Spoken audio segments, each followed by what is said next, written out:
Hi everyone, welcome to my channel. From this video I am going to start with this CSES problem set, and first of all I am going to cover this dynamic programming. So if you are new to this channel, then subscribe the channel and hit the bell icon so that you get notified every time whenever I post this new video.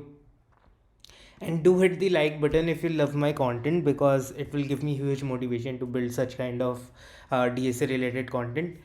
So first problem which I am going to discuss is this dice combinations. So basically what is given in this problem is you are given this n, and you are having a dice which you could throw, and it could give the values from 1 to 6, or you have to tell how many ways are there to get this sum of these dice values as 9 as n. So what it means, let's say you throw 1, your dice value first comes once, and then 3, and then 5. So now your sum would be 9. So for a particular n, you wanted to tell number of ways you could achieve a particular sum of dice values as n. So for example, you are given with this 3. So what are the possible ways of achieving this sum 3? So the possible ways could be, first of all, you could throw it 3 times, you get 1 3 times, or you get 1 first time and then a 2 second time, or you get 2 for the first time and 1 for the second time, and you directly get 3. So there are only 4 possible cases for n as 3. So first thing that could come up into your mind is, first of all, let's say you are given a particular n, so the values of dice are possible from 1 to 6, right? So what you could try out, you could place n minus 1 sum. Let's say how many, if you get a 1 at last, your last dice value comes out to be 1. So in that scenario, whatever the possible ways are for n minus 1, whatever the possible ways are to achieve this n minus 1 sum would be this uh, this number of ways to achieve n, right? Similarly, the possible number of ways जो भी possible होंगे for a particular n minus 2, this would be now the case for this particular n. These number of ways would be there for n. Similarly, for, let's say you place 3 at last, you get 3 at last, so n minus 3 ways से जो भी result होगा वही possible होगा n के लिए. So similarly you could do this thing till n minus 6, because 6 तक ही possible है dice की values, और 6 से ज़्यादा होती नहीं है. And you could check n minus 6 ways के लिए जो भी possible होगा, और लास्ट में आप 6 रख दोगे तो ये sum obviously n हो जाएगा. एंड देन फॉर वेज n माइनस 6 जो भी आंसर होगा वो वेज n के लिए आंसर हो जाएगा. So this could be one way of thinking for this, you could write this recursive function. So now let me show you how you are going to write this recursive function, and then I will go on with this DP approach. So let's say, let me comment it out.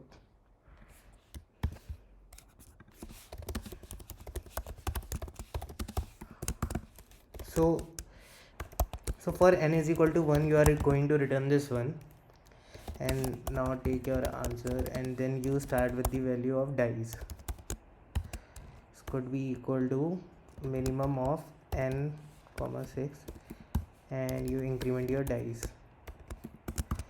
So if let's say your n minus dice is equal to 0, so it means you are having this 3 and you are putting now 3 again.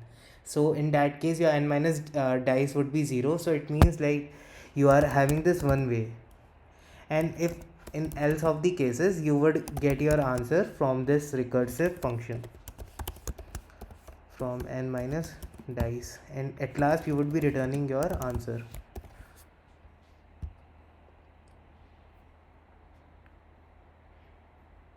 Okay, it should be,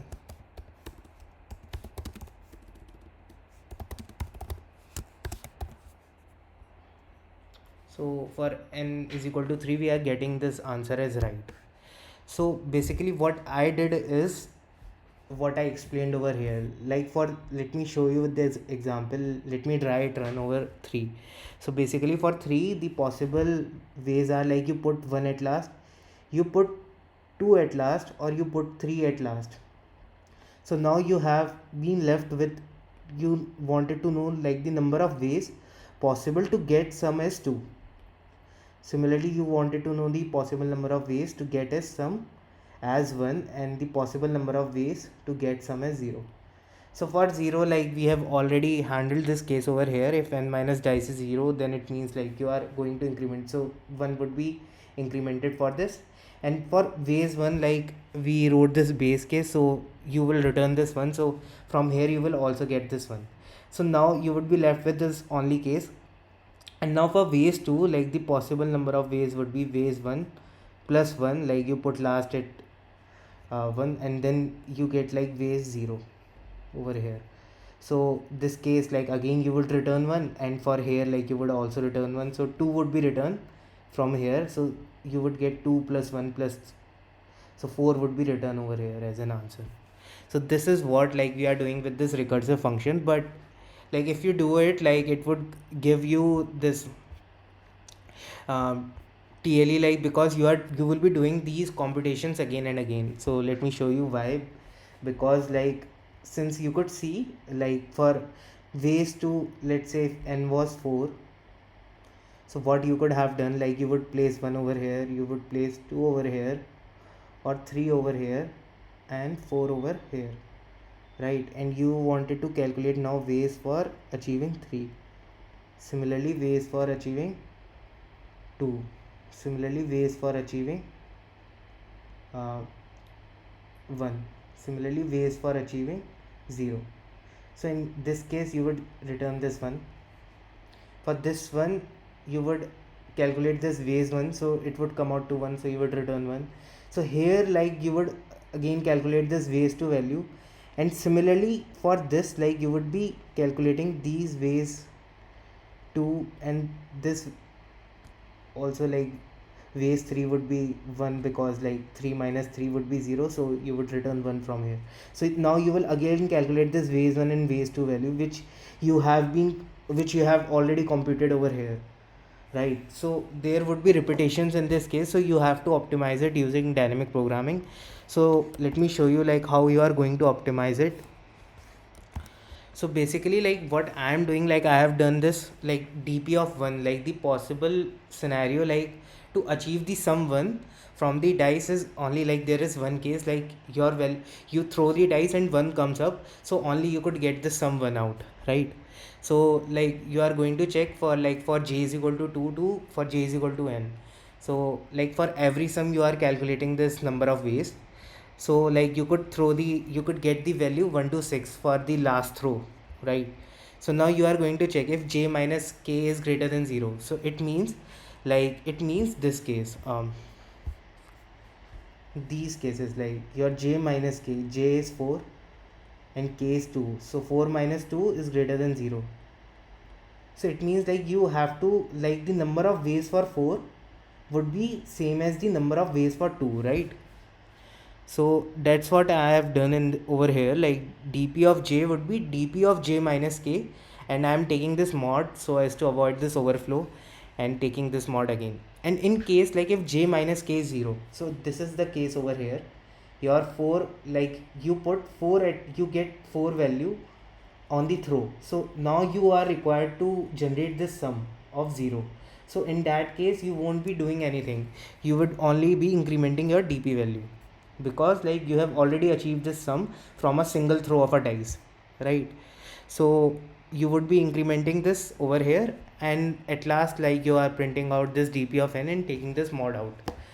So it would easily pass like all the test cases whatever like you have been writing over here.